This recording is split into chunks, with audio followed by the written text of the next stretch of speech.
Buenos días a todos. Muchas gracias por su presencia virtual en este primer Congreso Internacional de Estudios Literarios y ahora en particular en la conferencia plenaria impartida por el profesor Sam Vaknin. Sam Vaknin es exprofesor visitante de psicología en la Southern Federal University, antigua Universidad de Rostov, en Rusia, y forma parte actualmente del cuerpo docente del CIAPS, el Commonwealth Institute for Advanced Professional Studies. Sam Vaknin es autor de la monografía celebérrima Malignant Self-Love, Narcissism Revisited, que apareció a finales de los 90, ha conocido varias ediciones a lo largo de las últimas décadas y ha sido muy citado por investigadores de todo el mundo. Ha escrito también varios libros sobre trastornos de la personalidad, que es uno de sus campos de interés, y durante los últimos 6 años ha desarrollado incluso una nueva forma de terapia, la terapia fría, como modalidad de tratamiento para el trastorno de personalidad narcisista, también efectiva con quienes sufren un episodio depresivo. Cuenta con varios canales de YouTube, con cientos de miles de seguidores, donde expone su visión de la psicología humana, de las psicopatologías y otros temas de actualidad, finanzas, política. En esta ocasión va a hablarnos sobre una cuestión interdisciplinar, literatura, psicología, en concreto en torno, su contribución versará sobre la obra del ruso Dostoyevsky, a quien identifica como narcisista grandioso, una de las modalidades de presentación del trastorno narcisista de la personalidad, y cuya proyección psicológica sobre diferentes personajes en toda su producción va desgranando. Le agradecemos mucho que haya aceptado nuestra invitación a participar con esta ponencia plenaria en el Congreso y le cedo con ello directamente la palabra. I'm pleased and honored to give this presentation in the Congreso Internacional de Estudios Literarios. I hope I pronounced it correctly. My Spanish is not what it used to be. Today we're going to discuss, in my presentation, Dostoevsky, more precisely, Dostoevsky's quarrel, Dostoevsky's beef with psychology, and how this ancient conundrum, ancient quandary, ancient battle between Dostoevsky's version of the human soul and modern psychologies, how this could lead to a new path towards a renaissance of psychology. Dostoevsky was born in 1821 and died in 1881, 60 years old. He was a Russian novelist, of course, but no less important, he was one of the harbingers and heralds of psychology, long before Freud, for example. Now, anyone who has read Joseph Frank's 5-volume biography of Fyodor Mikhailovich Dostoevsky would instantly realize that Dostoevsky was a grandiose narcissist, literally indistinguishable from his brainchild, Raskolnikov. Dostoevsky had gone through many traumas in life, a mock execution, 10 years in the Russian Gulag, and so on and so forth. But his relationship with his father might have been the greatest trauma he has ever had or experienced, and has shaped his life from beginning to end. Just to give you a hint of Dostoevsky's extreme grandiosity and his narcissism, after his second novel, Double, was published, he wrote, "Golyadkin, the novel's main protagonist, is turning out superbly. This will be my chef d'oeuvre." My chef d'oeuvre is talking about the second book he has ever published. "Why should I lose," he wrote, "such a superb idea, a great type in its social importance, which I was the first ever to discover and to which I was the herald." The novel's idea, he said, was rather bright, and it was never attempted in literature anything more serious than this idea. So Dostoevsky considered himself the number one writer in history, and nothing like that has ever been attempted in literature, he said. Definitely a narcissist. Now, Dostoevsky represents one pole, one end of a continuum of opinions regarding the validity or even the possibility of a psychology of the human mind, or what used to be called the human soul. There's a war, a pitched battle between descriptive, symbolic psychology, psychology of the unconscious, or the soul if you wish, and the statistical variant of psychology, the pseudo-scientific, medicalized, disease model psychology of cohorts and populations. Whereas early psychology, the psychology after Wundt and James, the psychology of Freud, the psychology of Jung, the psychology of the object relations theorists, and so on, while early psychology dealt with a human whole, a human complete, a human system, and worked its way through case studies. Latter-day psychology, the psychology of today which pretends to be a science and can never be a science, is not a science, and in principle can never be a science. This psychology is based on laboratory studies, experiments, statistics, populations, cohorts, and neurobiology.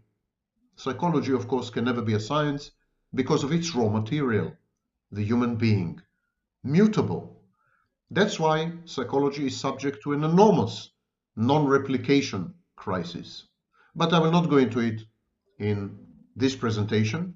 On my YouTube channel, you can find several videos which deal with the status of psychology as a pseudo-scientific or quasi-scientific discipline. Anyhow, Dostoevsky stood firmly on the sole variety of narcissism, of psychology, the kind of psychology that studied human beings, more specifically, specific human beings, the idiosyncrasies of the human mind. Dostoevsky documented individuals and how individuals react to other people and to society at large, to civilization. And in this sense, Dostoevsky was indistinguishable in his work from the likes of Freud, civilization and its discontents, in a way. So Dostoevsky preceded Freud, preceded Nietzsche, and in this sense was a true pioneer of this approach, of this school of psychology. He studied the criminal mind the same way Freud studied the abnormal mind. The criminal minds of Raskolnikov, Rogozhin, Stravgin, and Smerdyakov. These criminal minds, in his various novels, they depict suffering, a search for meaning, alienation, and all of them are steeped in poverty and hopelessness. All of them are trapped in the circumstances of life, which are partly engineered by themselves. They bring their conditions and situation on themselves. For example, Raskolnikov. Now, while Freud regarded psychology as a branch of physics, as a kind of mechanics of the mind, hence psychoanalysis, subject to an analytic discipline, Dostoevsky was much more irrational. He introduced God into the equation. He continuously claimed that God is the only constraint on human evil and depravity. And in this sense, God in Dostoevsky's work is the equivalent of the ego in the tripartite model of Freud. God simply generates or engenders the consequences for our actions. God is the reality. God constrains and restrains us via his morality and his commandments and his edicts and so on and so forth. But like everything else with Dostoevsky, who was, I keep reminding you, a narcissist after all, with a very conflicted relationship with the truth. Like everything else with Dostoevsky, his exhibitionistic religiosity, his ostentatious belief in God, adherence to religion, they were a bit of a facade, a bit of a camouflage. In a letter that Dostoevsky has written to a woman who sent him the New Testament to his prison camp, to the penal colony, Dostoevsky wrote to her that he was a child of unbelief and a child of doubt up to this moment, and I'm certain, he said, that I shall remain so to the grave. Unbelief in God and doubt of God's existence. This was the real inside landscape of Dostoevsky, and his conspicuous consumption of God was just a way to convince everyone else that he is an adherent of religion and of the belief in a higher power. We call this in psychology reaction formation. It's when you pretend to be something you are not, precisely because you reject who you are. Dostoevsky wrote, "Even if someone were to prove to me that the truth lay outside Christ, I should choose to remain with Christ rather than with the truth." But this was the ostentation. This was not the truth. In truth, he of course chose the side of the Antichrist. All his protagonists are criminals, even the ones stricken by remorse and regret, like Raskolnikov, are the products and the fruits of overarching ideologies which have nothing to do with God, which reject God. In this sense, Dostoevsky is very Nietzschean.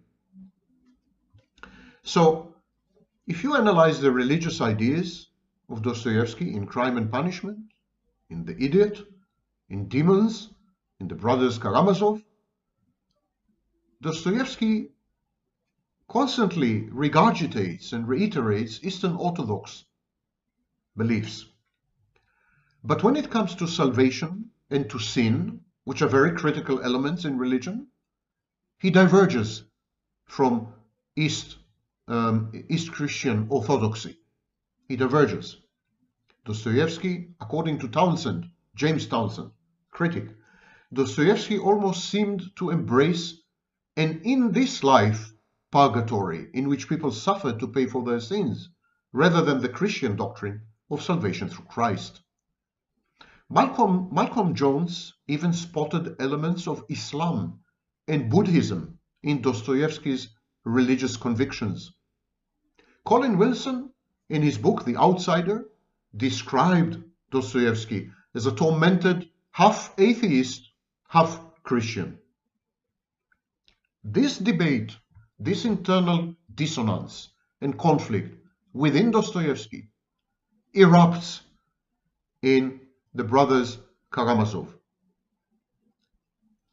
But what will become of men then, I asked him, without God and immortal life? All things are permitted them. They can do what they like. Indeed, one of the characters in Demons confesses, "I got entangled in my own data and my conclusion contradicts the original idea from which I start. From unlimited freedom in the absence of God, I conclude with unlimited despotism." And this suggests that if you were to abandon God, which in Dostoevsky's mind is just a synonym for morality, if you abandon the divine for the sake of an idea or an ideology, the end will be tyranny greater than any in the past.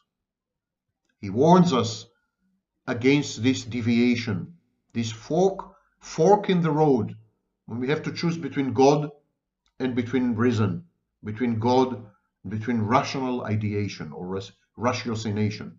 He says, always choose God, even though he himself was tormented by doubt and unbelief. Now, I strongly beg to differ with anyone who says that Dostoevsky was a master of the unconscious, that all his work revolves around and pivots around the unconscious. I don't think so at all. Dostoevsky explores overt behaviors. He verbalizes cognitions and emotions. His moral dilemmas are always conscious. There's no hint of the unconscious in Crime and Punishment, or in Brothers Karamazov, or in The Idiot, or in Demons, or in The Double. None. Everything is on the table. Everything is open cards. Everything is subject to observation, our observation. We are the audience, and this is the narcissist world. The world of the narcissist is a spectacle, an exhibitionistic display for the consumption of other people.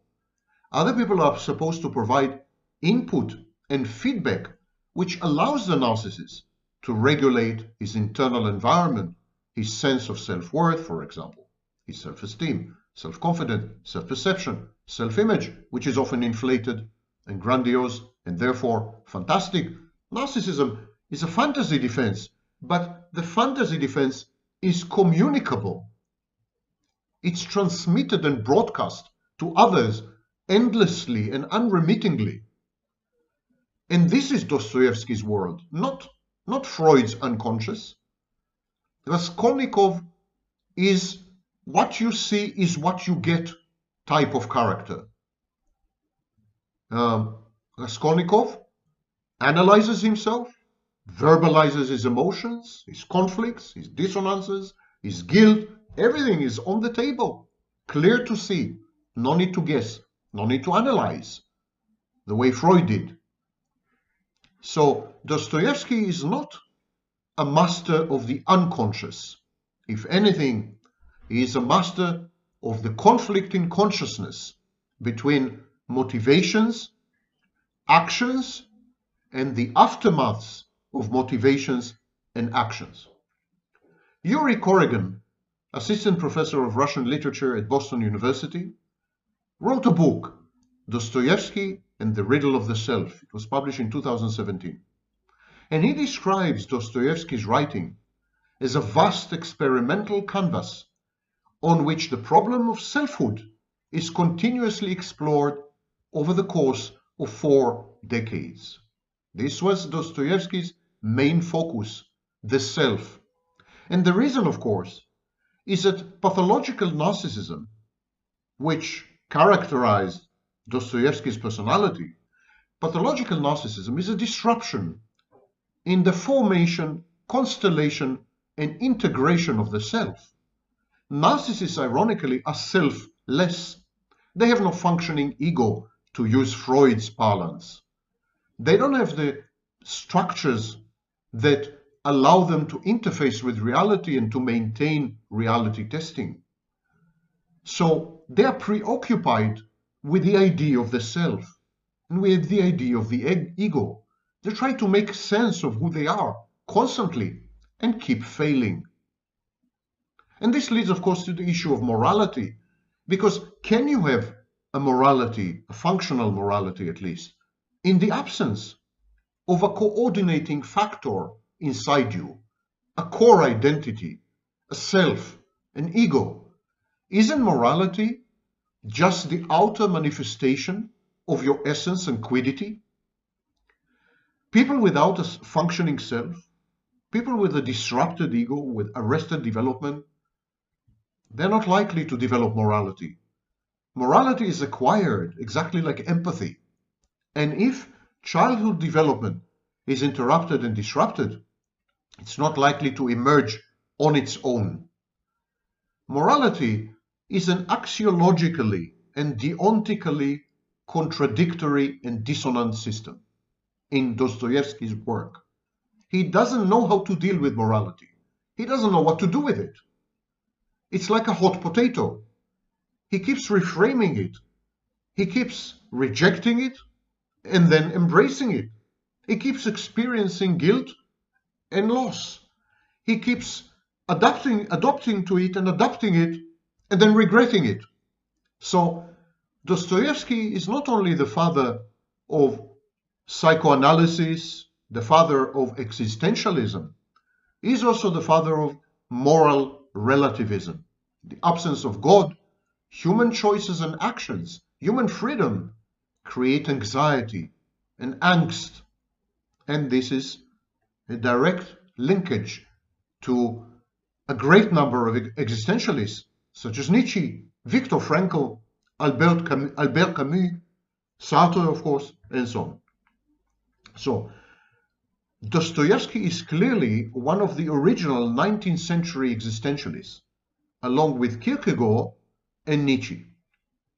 Freud wrote a letter to Stefan Zweig. He said, Dostoevsky cannot be understood without psychoanalysis. He isn't in need of it because he illustrates it himself in every character and in every sentence. Indeed, I agree with Freud. There's no need for psychoanalysis because there's no unconscious here. It's all totally on the surface, all externalized, all available for observation, and therefore there's no need for analysis or any therapy. Dostoevsky is utterly self-aware and is capable of maintaining an internal dialogue or polylogue between the various constructs of his personality. And in this sense, Dostoevsky has not only been unprecedented, but he is unparalleled and unequaled to this very day. Freud was ambivalent about Dostoevsky's legacy because he said that Dostoevsky was colluding with humanity's jailers, the irrational forces in the human mind. He said that Dostoevsky was irrational, the dark side, the shadow in Jung's terms. But Freud should have taken into account that Dostoevsky was a Russian. This is a Russian thing, kind of Russian psychology, a Russian soul, if you want. It's dark. It's dark not in the negative sense. It's dark in the sense of self-recognition and self-awareness of the shadow and the ability to incorporate it as a daily attribute, as a pedestrian reminder of our humanity, of our frailty, of our vulnerability, of our propensity to sin. So, even though Freud said that Brothers Karamazov was the most masterly novel ever written, he rejected Dostoevsky as a whole because he said that Dostoevsky gives in to pessimism and darkness and so on and so forth.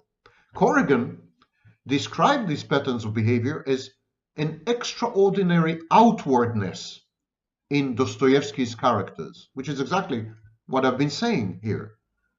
They escape from the rumblings of the unconscious soul. They escape from the unconscious. And this leads to a false choice of either fusing with the collective or radically asserting the ego or the self, all in an attempt to avoid the penumbral, seething cauldron of the unconscious, which, like a black hole, could suck you in if you were to give in to it.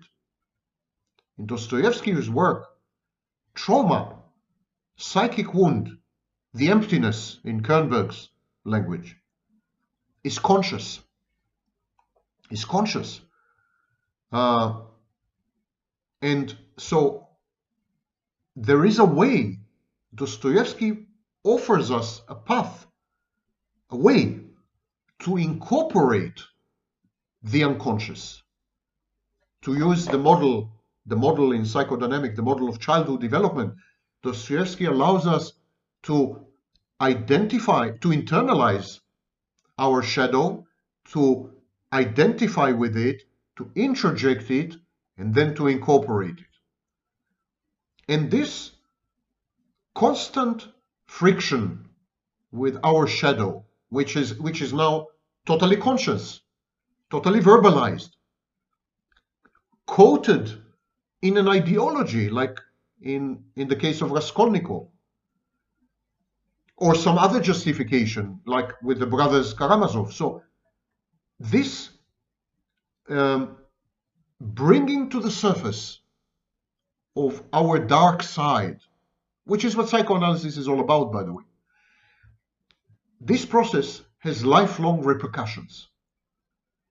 Trauma brought to the surface when dissociation is abandoned and we come face to face with the tortures of life, the pain we have suffered, the hurt we have endured, our own hopelessness, our anxiety and angst, when we come face to face without psychological defense mechanisms and without the unconscious as a repository and reservoir, when we are skinless, a process known clinically as decompensation, when we decompensate by coming face to face with exactly who we are, for better and for worse, this leads to maladaptive behaviors, which are excessive, compulsive, and reactive.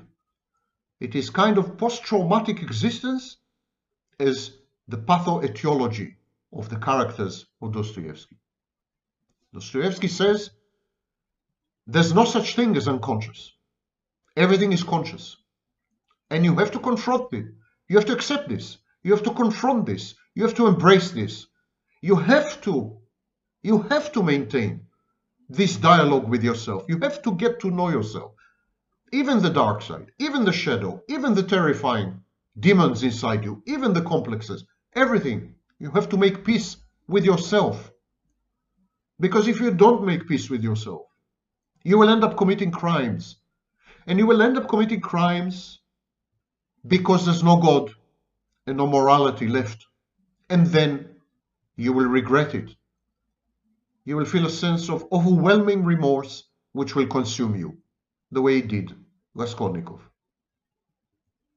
The characters in Dostoevsky's work, from Goldyakin in The Double to Raskolnikov in Crime and Punishment, the underground men in Notes from the Underground, Ivan in Brothers Karamazov, these characters, these protagonists, demonstrate how suffering stems from an inability to see beyond the delusions that trap us in cycles of self-destruction, what Freud called much later repetition compulsions. Dostoevsky was an advocate of facing our delusions head-on, and no matter how painful, no matter how devastating, crush, destroy these delusions, fight them like hell, ruin them, eradicate them, obliterate them to set us free. Because if we adopt the concept and the construct of the unconscious, if we agree that huge parts of us are inaccessible to us, except through analysis later on, inaccessible to us, if we deem ourselves dark, penumbral, shadows and complexes, with the conscious part, the tip of an iceberg, if this is the vision, then we are deluding ourselves. How can we form any kind of self-awareness and self-consciousness if we don't have access to 95% of who we are? And these delusions, they're the ones who create repetition compulsions, bad decision-making, horrible wrong choices, and ultimately self-defeat, self-trashing, self-destruction. Of course, this gives rise to self-rejection, self-loathing, self-hatred, which are typical and characteristic of literally all the heroes, anti-heroes, and protagonists in Dostoevsky's novels.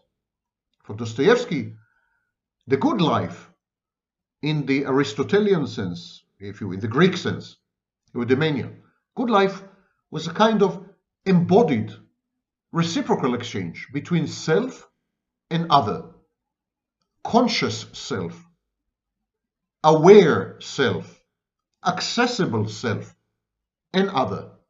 And this exchange serves as the foundation for a life that is lived, not rejected, not constricted, not deformed, but lived. Through the intellectual grasp of truth, we can then choose life over the alternative, our shadow, which is death, thanatos. Dostoevsky, therefore, exactly opposite to what Freud thinks, Dostoevsky was not a prophet of the irrational. Dostoevsky was a huge believer in the intellect. And we see Raskolnikov, for example, he's developing theories, he's analyzing everything. The characters in Dostoevsky's work constantly argue and reason and debate. They're highly verbal, they're highly analytical. But having said so, Dostoevsky did choose relationships with others, the relational model, which underlies object relations theories in the 1960s, especially the UK school of object relations. Dostoevsky says relations with other people, they define us, they give us life, they propagate us, they perpetuate our legacy, they provide us with inner peace, and we should value relationships with others over the intellect. So if you wish to call this irrationality, like Freud did, go ahead. I think it's actually very rational. I also think it's very factual. We are the sum of our relationships, period. As Lacan had observed, even our unconscious is the sum total of other people and their statements. It's a hive mind. It's a hive mind. No one has an idiosyncratic, solipsistic mind. The mind is an outcome of zillions of interactions throughout life. And so if we want to grasp the truth, the intellect is a useful tool. If we want to live, we need others. And we need relationships with others. Is this not the essence and the core of object relations schools? Is this not a precursor of the concept of the other in the work of many existentialists? It is. Dostoevsky's intellect doesn't cease to amaze. He gave birth to most major intellectual and philosophical trends in both the 19th and the 20th centuries, single-handedly. The German novelist Thomas Mann said of Dostoevsky's writing that, "I am filled with reverence before this prototype of the downtrodden and possessed, in whom the saint and the criminal are one." This is very reminiscent of the work of Jean Genet. Nietzsche said of Dostoevsky that he was the only psychologist that he had anything to learn from. And yes, Nietzsche regarded Dostoevsky not as a novelist, but as a psychologist. In a letter that Nietzsche wrote to the Danish literary critic Georg Brandes in 1888, Nietzsche said that Dostoevsky had provided the most valuable psychological material I know. I owe him a debt of gratitude. When Nietzsche said this, when he wrote this letter in 1888, and also in his book, The Twilight of the Idols, or The Twilight of the, which he published the following year, in 1889, he was actually criticizing, however circumspectly and indirectly, Wilhelm Wundt. Wundt was the founder of the first psychology lab at the University of Leipzig in 1879. Ironically, Leipzig, this university, was Nietzsche's alma mater. Anyhow, Wundt, together with William James, to some extent, they were the grandfathers of psychology as a standalone discipline and a kind of medical field, like another branch of medicine. Endocrinology, cardiology, psychology. They pretended that psychology was a science. They tried to reduce it to science by deploying the scientific method. And Dostoevsky rejected it completely, rejected this attitude and approach. And so did Nietzsche. You remember the battle, the pitched battle between the two schools of psychology, the individualistic human soul holistic school, which relies on case studies and introspection, and the pseudoscientific statistical medicalized school, which studies populations and cohorts and can say very little with any efficaciousness with regards to the individual. That's why there's a giant replication crisis. The biopsychosocial model of psychology is the predominant model today in universities. We teach biopsychosocial models. And these are heavily influenced by Wundt and James and so on and so forth. Wundt himself was originally an assistant to Hermann von Helmholtz, a physiologist, a giant of German science. So he was kind of wannabe doctor. He was heavily influenced by the psychophysical paradigm. Helmholtz was the first to propose it. And so Helmholtz suggested that a person was basically a mechanism determined and activated by physical, chemical, and electrical forces. And this is how we see human beings today. To this very day, Wundt has won, Freud has lost, Dostoevsky has lost, Nietzsche has lost. We live in a world that is ruled by lab coats, lab vats, grant funds, statistics, and other paraphernalia of science. That's not the way to study human beings, said Dostoevsky. Nietzsche echoed him, and so did Freud and Jung and everyone until the 60s, with the exception of the behaviorists. In the remainder of his correspondence with Georg Brandes, Nietzsche wrote in 1889 about Dostoevsky. He still remains one of those who has afforded the greatest relief to his mind, to my mind. So Dostoevsky restored in Nietzsche inner peace and harmony. It is a relief to finally be understood, to make sense of one's madness. You do recall that Nietzsche ended up in a mental asylum.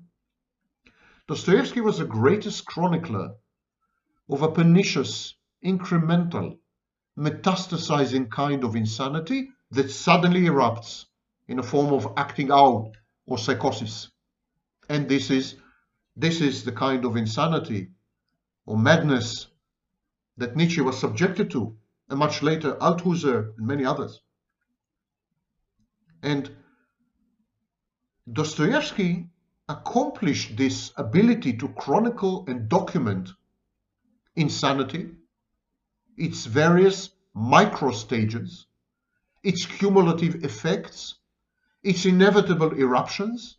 He was able to accomplish all this by using symbols.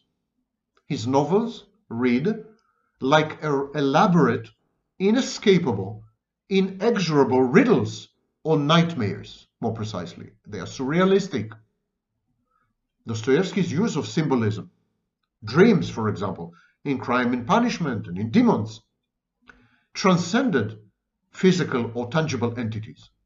Dostoevsky often used symbols such as dreams, as I said, folk tales, religious symbols, to construct powerful metaphorical messages about life and death, about love, about hate, about spiritual struggles, about human beings. And this, of course, is the precursor of Freud's work, The Interpretation of Dreams. Freud was a literary figure. He was an author, much more than a psychologist. He was a neurologist by training, but many of his books and many of his essays read like prime literature. In The Brothers Karamazov, for instance, Dostoevsky uses the symbol of a cross. Throughout the novel, there's this cross, and the cross kind of evinces and triggers guilt, faith, morality through the characters' lives and journeys. The use of symbolism in Dostoevsky and the use of subtext allowed him to create a complex version of reality. And this complex version of reality is not necessarily unconscious. It is mediated via symbols, but the symbols are utterly clear, unequivocal, monovalent, and accessible, unlike in dreams, where interpretation is called for. There's no need to interpret the symbols in Dostoevsky's work. In Crime and Punishment, Dostoevsky uses snow, frost, ice, whenever Raskolnikov harbors ill feelings towards society. By far, Dostoevsky's greatest novel, in my view, my taste, is Brothers Karamazov.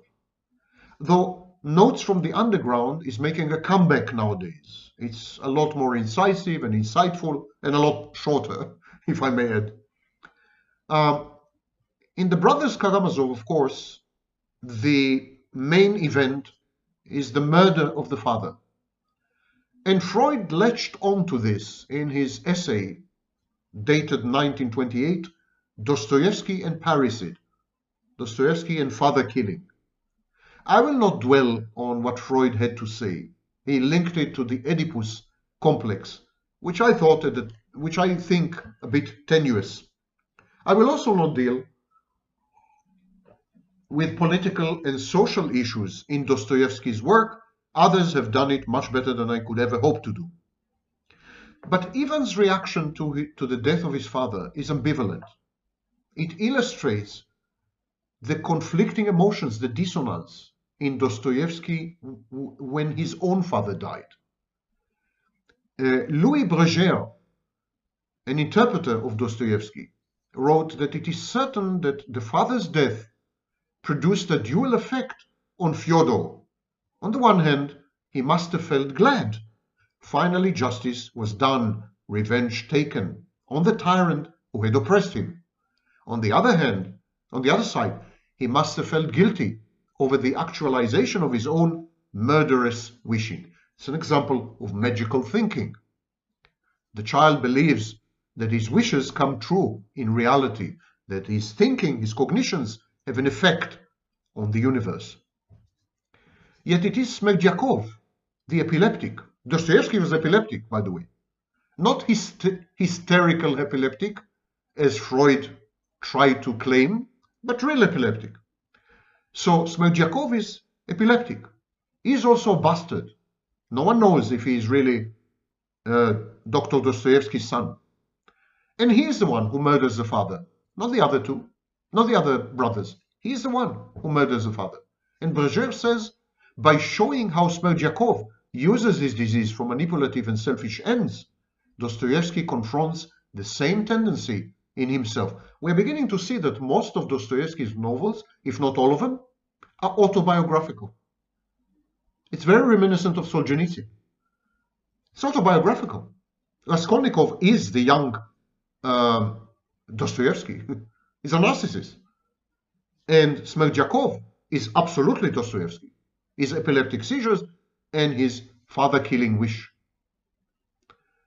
So Dostoevsky is a conflicted relationship with life.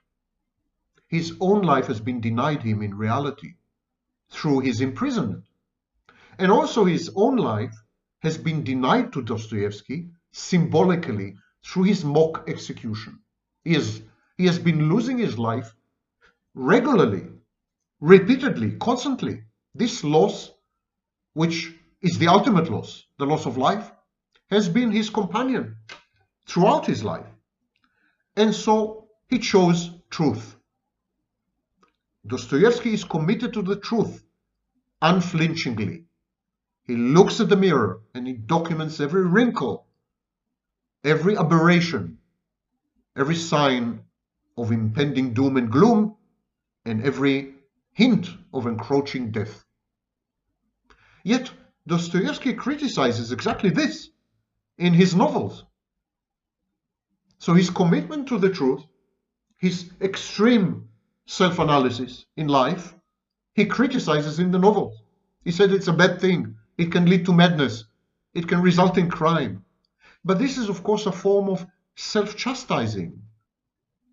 When he regards Raskolnikov's extreme self-involvement, almost self-infatuation, as negative, he's criticizing himself, Dostoevsky.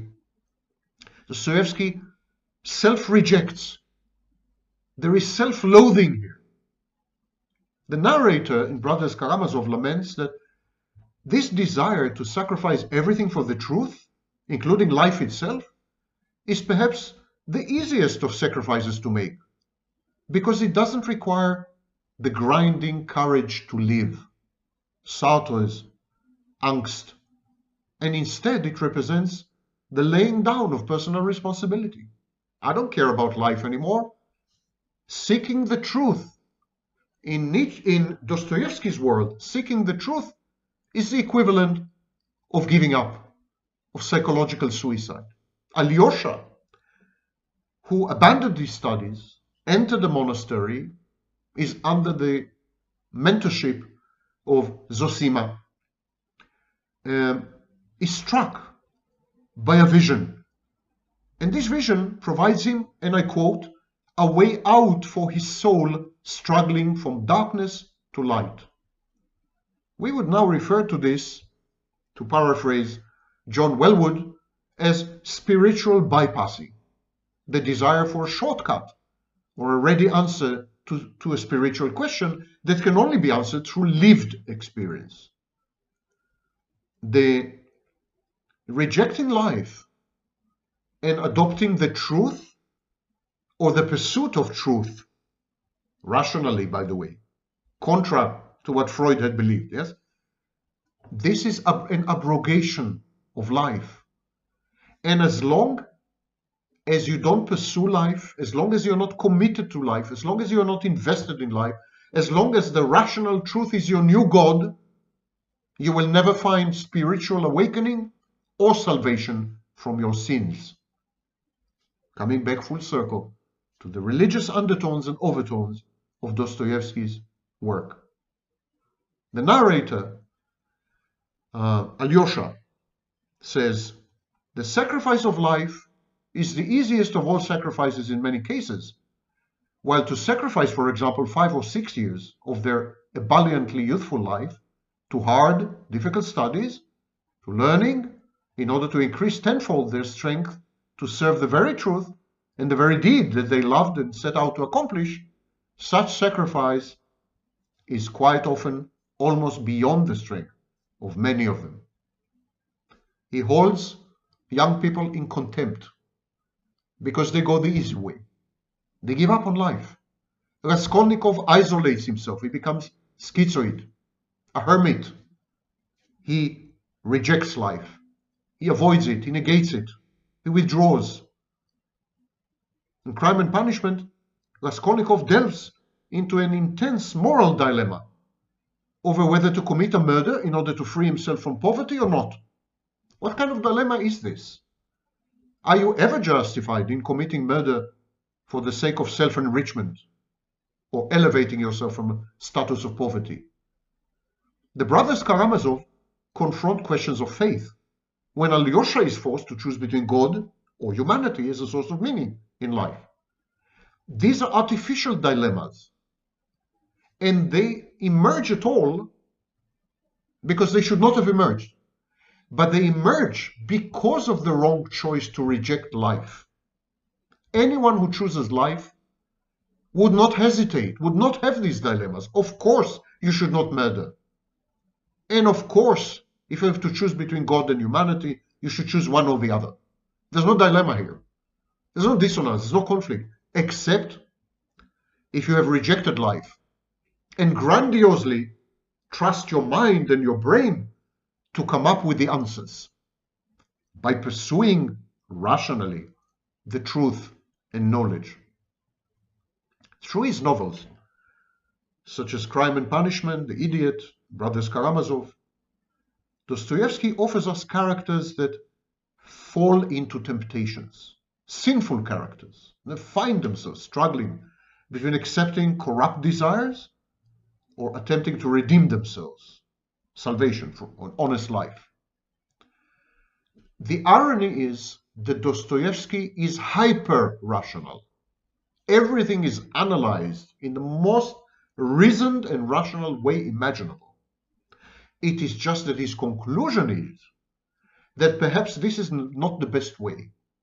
Perhaps lived experience is superior to anything we can accomplish via rationality. That doesn't render him irrational. Maybe this conclusion is actually rational. Maybe it is factual. Maybe it is only through life that we can aim to seek the truth and possibly find it. Maybe the truth is life and in life.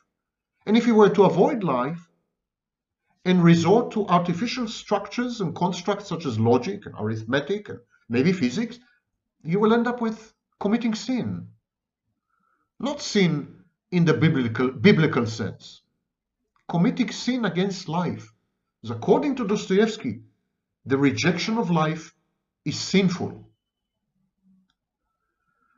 What dooms Dostoevsky's characters, what cuts them off from their soul, is what Richard Pevear, P-E-V-E-A-R, Pevear, he referred to this as inner fixity.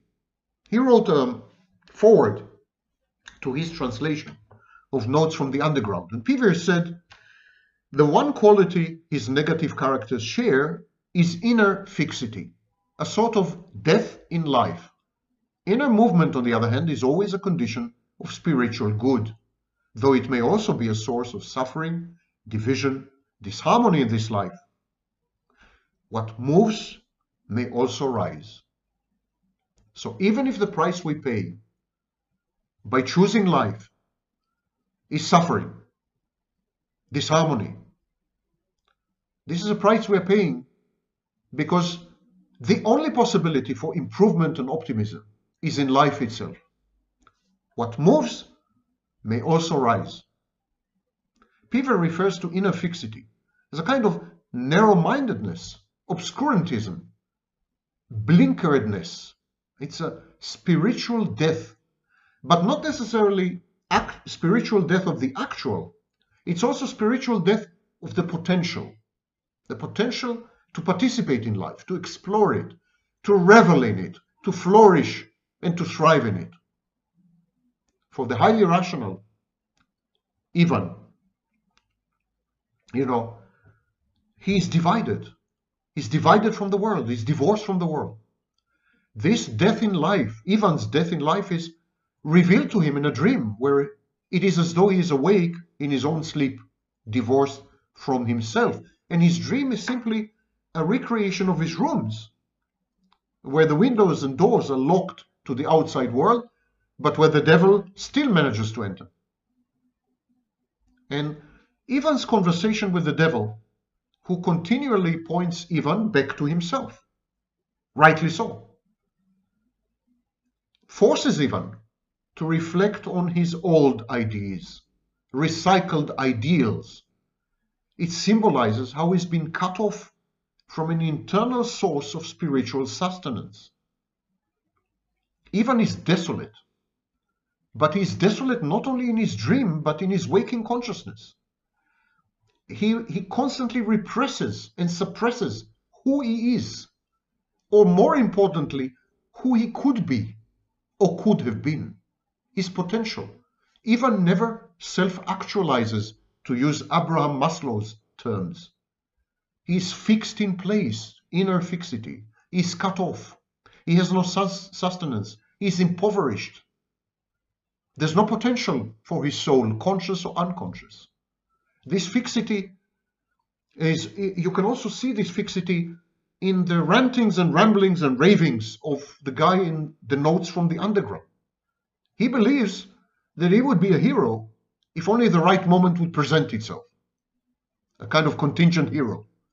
And he says, This was the point that I blindly believed then that through some miracle, some external circumstance, all this would suddenly extend and expand. Suddenly a horizon of appropriate activity would present itself, beneficent, beautiful, and above all, quite ready-made.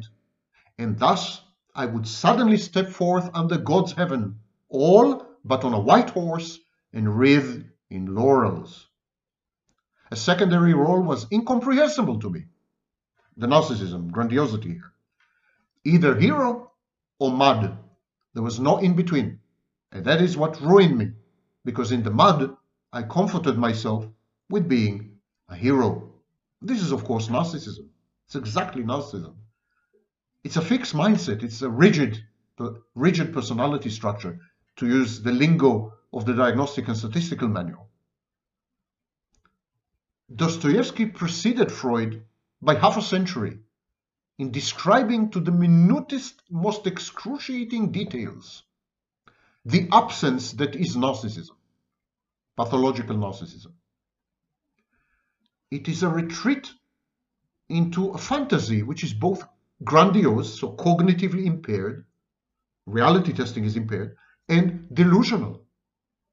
It's a kind of warped faith, a private religion, a vision in a vacuum that dissolves and dissipates when in contact with reality and with minimal experience. It's a renouncing of life. It's choosing death. The anti-hero of the novel holds a preference for a perfect conception of perfect self-image, perfection. He perceives himself as a perfect entity or perfect being. And it's a fixed and rigid conception. And it inflates, it creates anxiety. Because when you have such a brittle, unrealistic conception of yourself, anything can burst your bubble. Anything can puncture and shatter your fantasy. And so better to avoid life. Because it is reality that pushes back. It is life that challenges your fantasy. Your grandiose, inflated, fantastic perception of yourself becomes a paracosm, a virtual alternative to reality. And you'd rather inhabit it. You'd rather reside there where it's safe because you're fully in control of your own imaginings and reveries. And the abyss between a flawed self-conception and the inconvenience of reality is bad enough.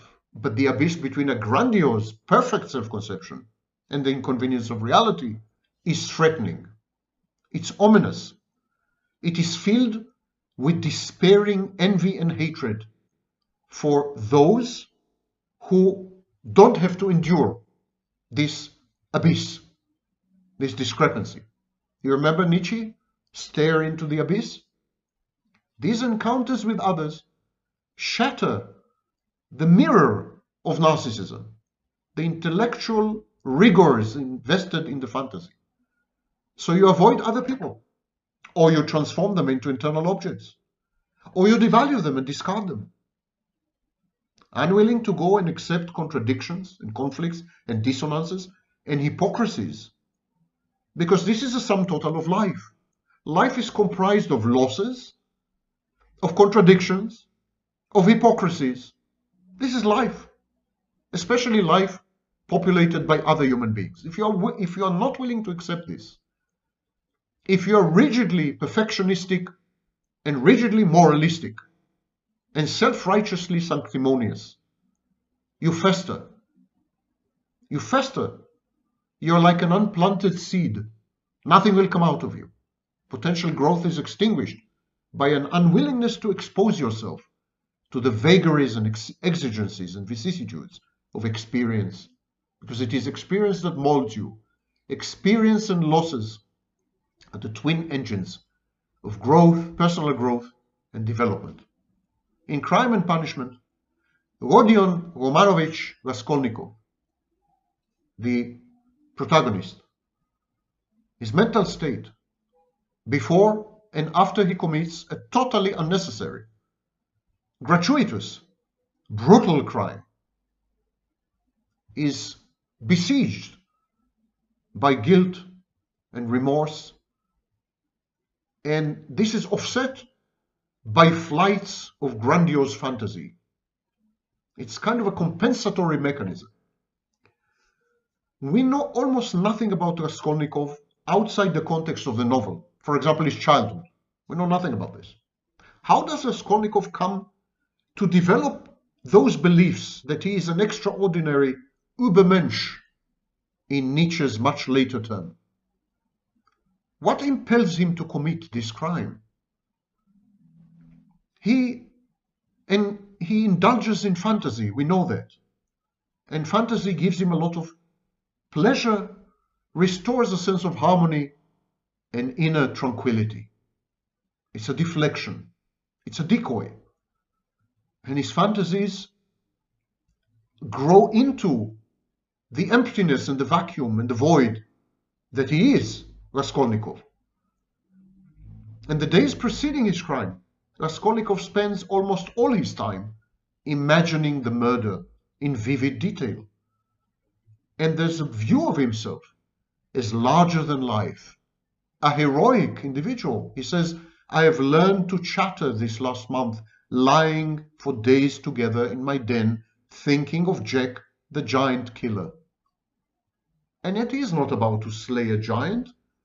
He's about to slaughter an old woman, however cantankerous and atrabilious and obnoxious. Still, just an old woman.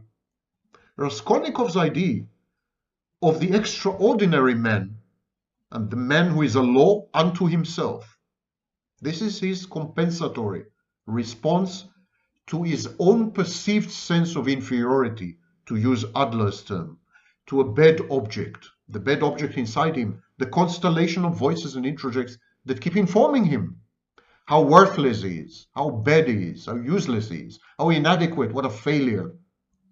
He needs to confront these voices before they drown him out, overwhelm him, destroy him, drive him to insanity and to psychosis. And the only way to do this is to show them, to demonstrate to them exhibitionistically that he is exactly the opposite. He is a moral hero in that he transcends human laws. He explains in the novel, an extraordinary man has the right, that is not an official right, but an inner right, to decide in his own conscience to overstep certain obstacles, and only in case it is essential for the practical fulfillment of an idea, or the benefit of the whole of humanity. And so there are extraordinary humans. And Raskolnikov is one of them. People like Lycurgus, Solon, Muhammad, Napoleon. He says these are extraordinary humans because they're not controlled by society implanted superego. He doesn't use the word superego, of course. That's Freud's invention. But the equivalent. Society's voice, socialization, society's edicts. These men, explains Raskolnikov, were all without exception criminals. From the very fact that making a new law, they transgressed the ancient law. And they did not stop short at bloodshed either, if that bloodshed were of use to their cause. And he admires them for that, because he is aggressive. The aggressive instinct plays a huge role in Raskolnikov's life, and it is coupled with the libidinal instinct. Raskolnikov's life force is the death force. It's the only force that operates inside him and keeps him alive somehow. He says, I didn't go out for days together and I wouldn't work. I wouldn't even eat. I just lay there doing nothing. Raskolnikov's avoidance and withdrawal from the world. He wants to escape from the relentless eyes of others, but also from society as it is internalized in his mind, for example, his conscience. He wants to erase any hint of others. He wants, in short, to remain the only human being, a solipsistic aspiration, which would render him automatically, of course, extraordinary. His conception of crime is an experiment, but not an experiment on others, an experiment on himself. Is he truly one of these extraordinary individuals? Is he really affected by society's voice, relentless voice in his head, or can he overcome it, as any extraordinary man in history had done? Can he commit a crime and bloodshed in order to transcend existing law and put down a new law, establish a new ideology, start a new movement and a new idea? Coming to think of it, Raskolnikov was a prototype of Adolf Hitler, of Vladimir Lenin, and similar people. People who give rise to fascism, Mussolini, Nazism, communism, all these isms. They, exactly like Raskolnikov, consider themselves extraordinary men. And we, the ordinary, had to pay the price. Thank you for listening. And I wish you a great conference.